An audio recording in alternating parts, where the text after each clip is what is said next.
Next, સંખ્યા રેખાની મદદથી જણાવો કયું બિંદુ -4 દર્શાવે છે।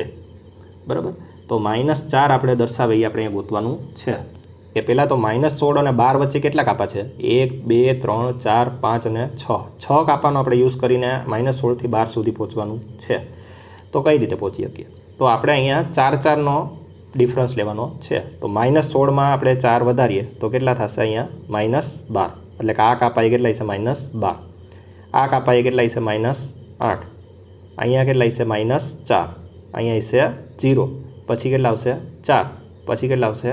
8, અને પછી કેટલા આવશે? 12। તો 4 4 વધાર્યા એટલે આપણે અહીંયા 12 સુધી પહોંચી ગયા। તો અહીંયા આપણે 4 4નો ડિફરન્સ છે। કેટલાનો ડિફરન્સ છે? 4 4નો, બરાબર। એટલો આપણને પહેલાં ખ્યાલ આવી જવો જોઈએ। હવે આપણને ક્વેશ્ચનમાં શું પૂછેલું છે? સંખ્યા રેખાની મદદથી જણાવો કયું બિંદુ -4 દર્શાવે છે। તો -4 છે એ કોણ દર્શાવે છે? તો કે -4 ઉપર કોણ બેઠેલું છે? તો કે પોઈન્ટ સી બેઠેલો છે। તો અહીંયા આપણો જવાબ આવશે ઓપ્શન સી આવશે। ક્લિયર?